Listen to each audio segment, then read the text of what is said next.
Just here to reassure the sisters and brothers that 1418 will endorse this plan strongly.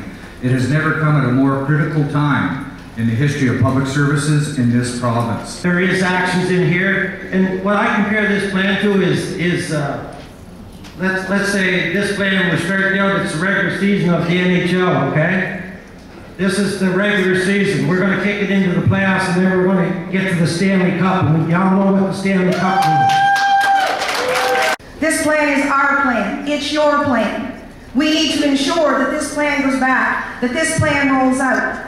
Each one of you in your communities know events. You know what's happening in your sectors, whether it's farm markets, festivals, fairs. Get a list of those. Give them to your president so that we can filter them back to what we are calling our war room, so that we can have the events mapped out to show what's happening so that we can ensure members are at those events. 963 is committed to this plan, whether it be rallies, information pickets, whatever it happens to be, I'll be there. We need to act now and act with power and solidarity to stop these cuts to healthcare, education, social development, roads, and frontline workers in all public services. Everybody can bring a piece of something to make this strong, impactful, and send a clear message. And I refuse to defend my job. I refuse to defend it. I promote a service that is in dire need, because when I enter that room as a nursing home worker, that resident has given us all of what it is that we have today. They fought through struggles when there were no support groups there, where there was, no washing machines or microwaves, and women, just were pushed down because this was their job, this is what they had to do. And here they come, sometimes coming younger and younger, living in a room with a stranger, with their modesty, that, they're exposing themselves. So, hello, government, you're telling me that you're going to find money to cut? You're cutting the dignity of the care of the resident, and shame on you. How long do you let government dictate? I don't know. I think they have a behind-the-door competition where they play the game who is the nastiest of them all, and then they get elected. I cannot understand that we cannot say, hey buddy, chill out. How could you come run a province purposely screwing us up?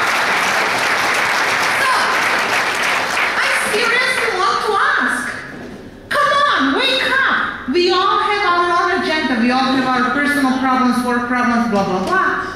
But we have the same goal. We've got to get back to 1992 again? No, we got to be bigger than 1992, because we are in a bigger battle than we were then. Everything is being cut. We've got to show the horror stories. We know them. We know them. You hear people ground about the road conditions.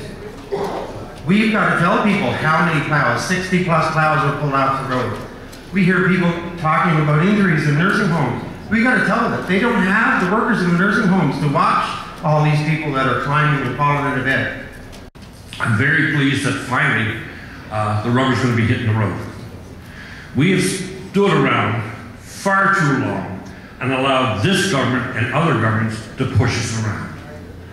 They've kicked us, they have pushed us down, and they've kicked us again, and we sat and we talked about it. We've accomplished nothing during that time. Now, we're getting ready to start doing something about it, which I'm very pleased with. But we have to get CUPE involved. Federation of Labor has to be involved. NBU has to be involved. We have to get the Teachers Association. We have to get the Pensioners Association. We have to get the Nurses Association. And we have to form a committee stronger together. We have to take this committee to every small town in New Brunswick that the government has gone to. We have to go to the Legion halls. We have to go to the bingo halls. We have to go to the farmers markets, and we have to make our statements. We have to get the people involved. They've got to understand this is not just a fight to save our jobs. It's not just about our pension. It's not just about our weekly salaries. more to this. Every time we pull somebody out of a hospital, every time we pull somebody out of a school, every time we pull somebody out of social services, it's going to affect at least a dozen other people. That week, our premier was on Bay Street in Toronto, telling everybody in Bay Street what a great deal it is in New Brunswick. I read that story and said, what the hell is this all about?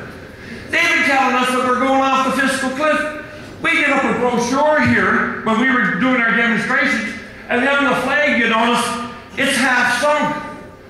The ship here in New Brunswick is going down. It's not going down because of us. It's going down because the captain of that damn ship doesn't know what he's doing.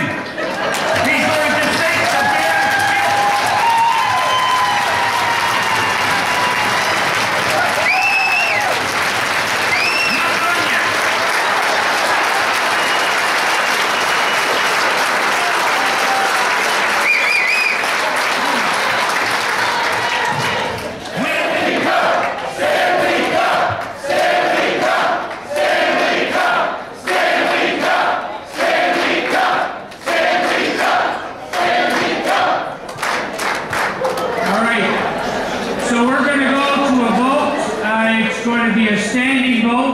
I hope we can make this unanimous.